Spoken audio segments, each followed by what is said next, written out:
आई त्याला रागवू नका. अहो तुम्ही सांगा ना. अगं आई तू एकदम चिडू नकोस. आपण बघूया ना काय होतंय ते. काही गरज नाहीये. मी सांगतोय ना, घर सोडूनच गेलाय तो. नानो मग एक भांडण ऐकलंस ना म्हणून तू लगेच असं निष्कर्ष काढू नकोस. आपण खात्री तर करून घेऊ ना आधी. हे पत्र मला मोहनच्या खोलीत सापडलं. पत्र? अरे बाबा वाच लवकर, वाच ना. ए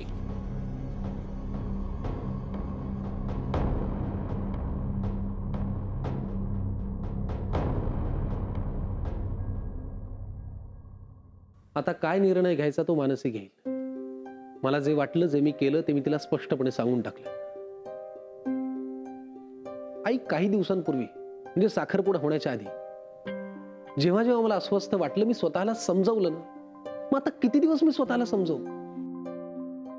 त्या दिवशी मला तिच्याशी बोलावंसं वाटलं नाही आणि त्याचं खरं कारण देणं तिला गरजेचं होतं. मी ते दिलं आणि विषय संपवला. आता नाही बोलावंसं वाटलं. मी काय करू. मी स्वतःशी कसं खोटं वागू. सलील, तुझा हा अस्वस्थपणा कधी संपेल याची मी वाट बघतेय. हे काय चाललंय असं तुझं आणि मानसीचं. मला खरंच काही कळत नाहीये. आई हा जो काही गुंता आहे तो लवकरात लवकर सुटेल. तू नको एवढी काळजी करू. मला काय वाटतंय माहितीये, तू आता निर्णय घेऊन टाक. एकदाच आणि शेवटचा. तिच्या निर्णयासाठी तू थांबू नकोस. कशाला उगीच स्वतःची अशी ओढाताण करून घेतोयस. मला नाही आवडत येते. नाही मला माहिती आहे या सगळ्या गोंधळाचा तुलाही खूप त्रास होतो. पण बघूयात आता जे काही व्हायचं ते होईलच. तुझ्या बाजूने तू सगळं काही केलेलं आहेस. आता जे काही करायचंय, जी काही पावलं उचलायची आहेत ती तिला. हे नातं टिकवण्याची जबाबदारी तिच्यावर आहे. आई पण मला नाही वाटत ती इतका स्वच्छ इतका क्लिअर विचार करू शकेल. तिच्या डोक्यातनं खूप गुंतागुंत चाललेली असते आणि ह्या सगळ्यातनं स्वतःला तिला बाहेर काढताच येत नाही. म्हणजे मला वाटलं होतं की साखरपुडा झाल्यानंतर त्याच्यानंतर तरी ती माझा आणि तिचा असा सेपरेट विचार करायला लागली. पण नाही, तिला ती जमत नाहीये. ती खूप गोंधळलेली आहे. तू आहेस म्हणून हे समजून घेतोय. दुसरं कोणी असतं तर ठीक आहे. नाही दुसरं कोणी नाहीये ना. आणि मी आहे म्हणून तर मी तिला वेळ देतोय. अरे पण हे तिने समजून घेतलं पाहिजे ना. आई तुझं बरोबर आहे पण हे सगळं ना ती मुद्दाम करते असं मला नाही वाटत. कारण या सगळ्या गुंत्याचा ना तिच्यावरती खूप परिणाम होतो. आणि मग याच्यातनं स्वतःचा विचार करून स्वतःला बाहेर काढणं हे तिला नाही जमत. आणि जोपर्यंत हे तिला स्वतःला जमणार नाही तोपर्यंत मी तिला मदत कशी करू. बास, आता तिला मदत वगैरे करण्याच्या फंदात अजिबात पडू नकोस. आता जे काही करायचे ते तिला करू दे. तिला पहिलं पाऊल उचलू दे. मी बघतो.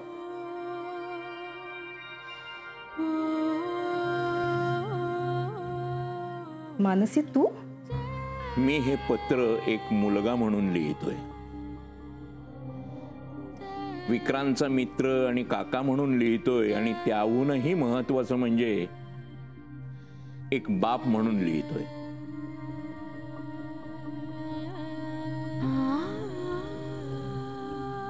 लहान असल्यापासून काही गोष्टी मी शिकलो. त्यात संस्कार होते, सदाचार होते आणि अशा अनेक गोष्टी होत्या ज्या मला माझ्या आयुष्यात पुढे उपयोगी पडल्या. माझी खूप इच्छा होती की तो संस्कारांचा ठेवा माझ्या मुलांना सुद्धा याच घराकडून आणि घरातल्या नातेवाईकांकडून मिळावा.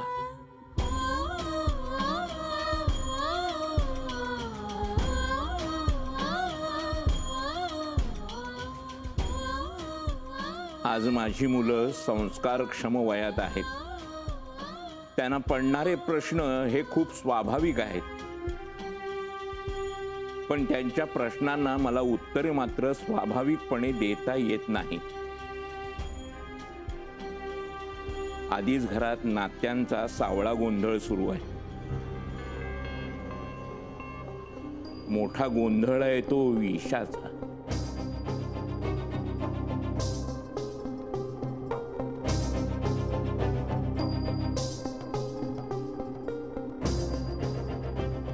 बायोलॉजिकली ती कोणाची कोण लागते याचं माझ्याशी काहीही देणं घेणं नाही. पण नातेवाईक म्हणून ती माझी आणि माझ्या मुलांची कुणीही लागत नाही आणि पुढेही लागू नये हा माझा प्रामाणिक प्रयत्न होता.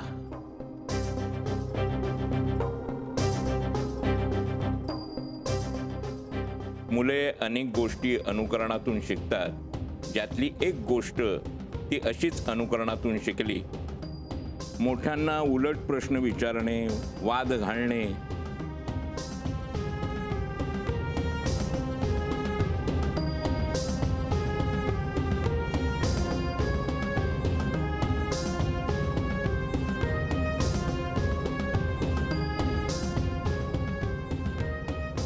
ईशाशी स्वतःचं नातं जोडण्यासाठी होता ही गोष्ट मला सहन झाली नाही. म्हणून मी या घरात राहायचं नाही असा निर्णय घेतला आहे.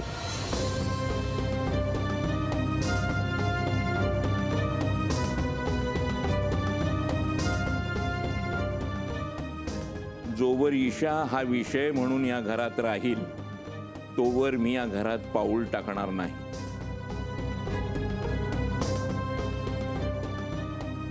मी सुरक्षित जागी आहे, सुखरूप आहे. ज्या दिवशी ईशा हा विषय संपेल त्या दिवशी मी परत येईन.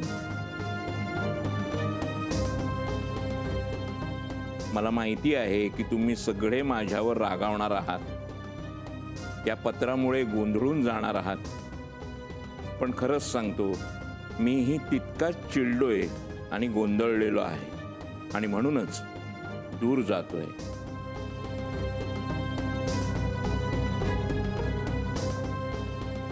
आता तरी दुसरा काहीही पर्याय दिसत नाही. तुमचा सगळ्यांचा मोहन.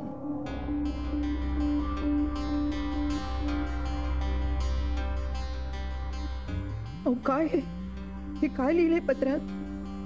हे चौघ जण असे कसे गेले घर सोडून?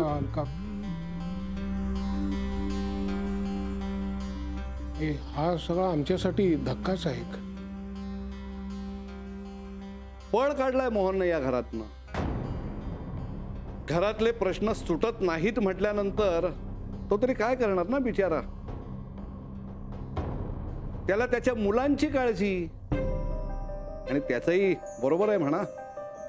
ती पोरं सारखी घरात कचकच करायची, ईशा कधी येणार आहे, ती काय करतेय, इथं आमच्याशी खेळायला येणार आहे का नाही. या सगळ्याचा माझ्याही डोक्याला ताप व्हायचा. अहो पण म्हणजे मुलं पण आपल्याला भेटणार नाही? सांग, काय करणार आहेस तू ह्याचं आता? बोल ना.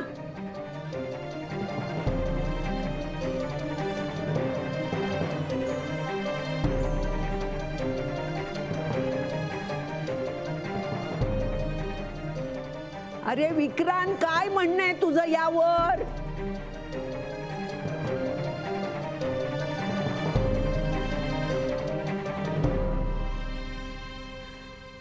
आय एम सॉरी, माझ्यामुळे खूप त्रास होतोय तुम्हा सगळ्यांना. तू आधी शांत हो मानसी. हो खरंच, तू प्लीज आधी रडणं थांबव प्लीज. मी एकच सांगते की मी काहीच मुद्दाम करत नाहीये. परिस्थिती तशी आहे की मी काहीच करू शकत नाहीये. अगं हो, मला मान्य आहे आणि मी तुझ्यावरती रागवत पण नाहीये. माझं फक्त एवढं म्हणणं आहे की तू एकदा माझ्या जागी स्वतःला ठेवून तर बघ, आणि मग मला सांग माझं काही चुकतंय का. आई तू प्लीज थांब. मी थांबणार नाही. हा प्रश्न तुम्हा दोघांमधला आहे, त्यात मी पडणं चुकीचं आहे. बरोबर आहे, पण मी कुठे चुकत असेल तर मला सांगशील ना प्लीज. किती गुणी मुलं आहात तुम्ही, आणि तितकीच समजूतदारही आहात. तुम्हाला समजवायची काय गरज आहे? बोला तुम्ही. मानसी तू प्लीज शांत हो, प्लीज रडू नको प्लीज. सलील, मला माझी चूक कळलीये, परत असं होणार नाही. आता इथून पुढे माझ्यासाठी प्रायोरिटी फक्त आणि फक्त तूच असशील. ओके, तू प्लीज आधी शांत हो. असं नाही होणार परत. आहे सलील, तुझंही असं चालणार नाही हा, फोन न उचलणं. बस. कळलंय ना तिला? उद्याच्या उद्या तिला बँगलोरला घेऊन जा. हो. मी तयार आहे जायला. तुम्ही बसा, मी तुम्हा दोघांसाठी चहा आणते.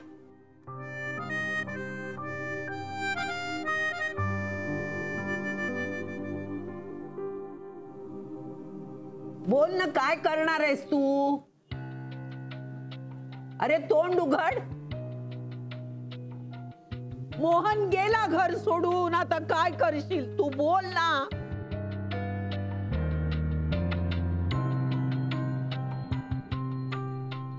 अगं आई, त्याला सुद्धा आत्ताच कळलंय ना. तो काय बोलणार, काय सांगणार? सांगेल तो. यांनी सांगितलंच पाहिजे. अरे याच्यामुळेच ही वेळ आली आहे ना. काय करायचं? विक्रांत बोल, काय करायचं? माई, तू शांत हो. तू इथे बस बस बस बस बस. आपण यातून काहीतरी नक्की मार्ग काढू. हा, शांत हो. कशी शांत होऊ? अरे या मुलाला आपण सांगतोय, अरे कुठलाही निर्णय घेताना आमच्याशी काहीतरी बोल पहिल्यांदा. पण नाही. बोल, अरे बोल ना तू. बरोबर आहे माहिती तुझं. अरे दे ना आता उत्तर. नानू मामा, तू मला कशाला गप्प करतोयस रे? त्यापेक्षा तुझ्या मुलाला बोलतं कर ना. अरे पण त्याला थोडा वेळ तर द्या ना. आज तुझ्यामुळे घर दुभंगलंय विक्रांत, केवळ तुझ्यामुळे. अरे या घरातल्या प्रत्येकाचा विचार मी आजपर्यंत करत आले. प्रत्येकाचं म्हणणं मी नेहमी ऐकते, त्यावर विचार करते आणि मग काय तो निर्णय घेते मी. पहिल्यांदाच असं काहीतरी झालंय. तू स्वतःच निर्णय घेतलास. आम्ही सांगत होतो ना, तरी तू स्वतःचाच निर्णय घेतलास. बघ त्याचा काय परिणाम झालाय तो. आई, बाबा बोलू द्या. आजीला जे बोलायचंय ते बोलू द्या. तिचा अधिकार आहे.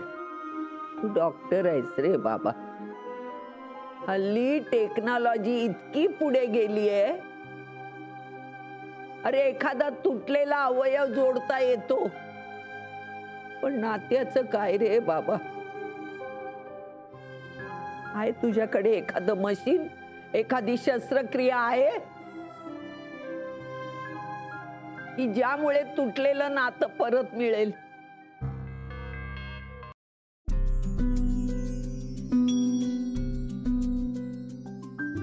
असं मोकळेपणे बोलल्यावर खूप बरं वाटतंय. तुला माहिती, मी आज किती दिवसांनी असं छान मोकळा शांत श्वास घेतलाय. मग मी मोकळेपणाने बोलू जरा. ऑफकोर्स बोललंच पाहिजे.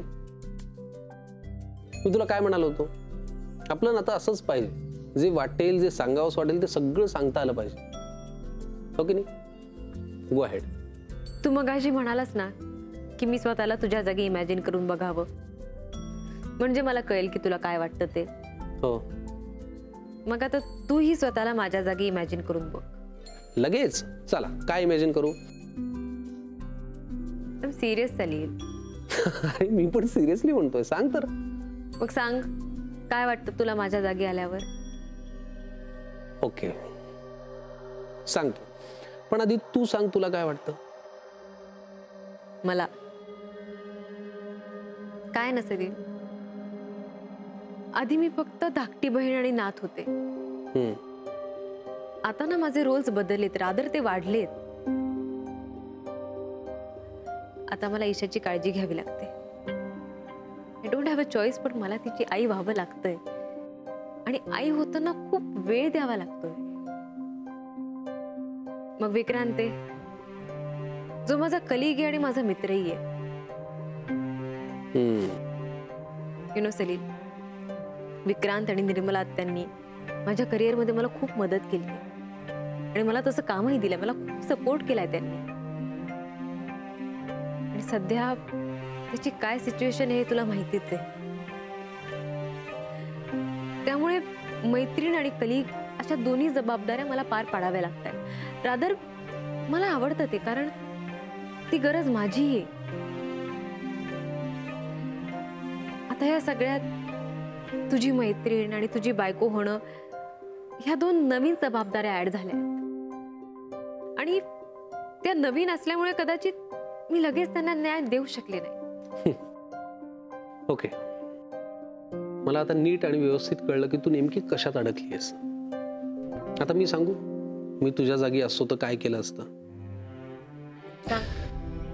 सगळ्यात आधी तर ना, मी मैत्रीण आणि बायको होण्याला जबाबदारी असं मानलं नसतं, कारण ते आपसूक घडणाऱ्या आवडणाऱ्या गोष्टी आहेत, बरोबर.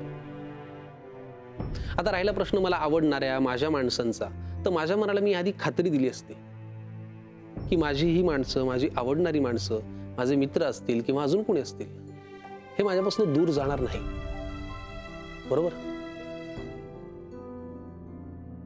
मी या सगळ्यांवरती विश्वास ठेवला असता की माझ्या आयुष्यात जी काही परिस्थिती येते तिला सामोरं जाताना ही माणसं माझ्या सोबत असतील.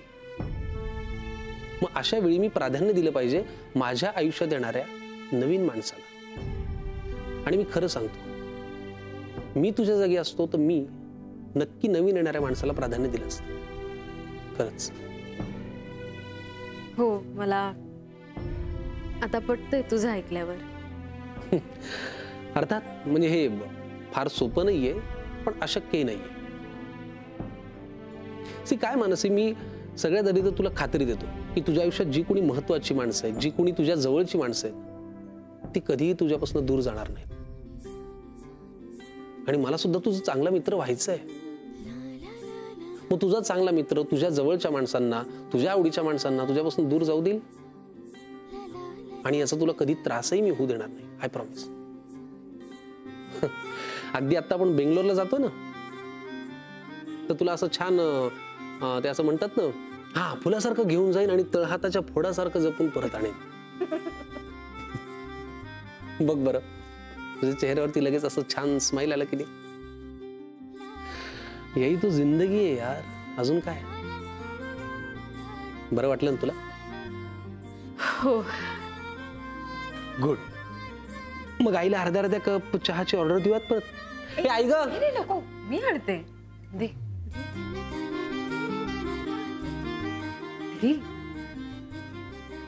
हे सलील,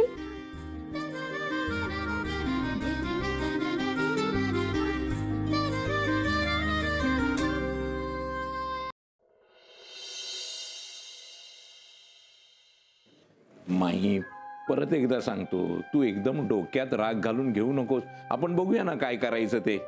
काय करणार ते, ही आजकालची पोरं ऐकतात का आपलं? काय नाही होणार. नाही हो आई, असं नका म्हणू. असं काही नाहीये. असं नाहीये? मग इतकं सगळं होऊन त्या मुलांनी माझ्याकडे वेळ मागितलाय. असं नाही म्हणाला की हे घर माझं आहे, मी ते जोडून ठेवीन, मी माझा निर्णय बदलेन, असं नाही म्हणाला तू. हे पहा, मी त्याला समजवेन, त्याच्याशी बोलीन, पण तुम्ही एकदम असं चिडू नका. माई, धीराने घे ना. आपला विक्रांत तरुण आहे, त्याचे विचार वेगळे आहेत. आपण बोलूया ना सगळ्यांनी. भलतेच वेगळे विचार आहेत हो त्याचे. पण माई, या सगळ्याचा परिणाम तुझ्या तब्येतीवर होता कामा नये.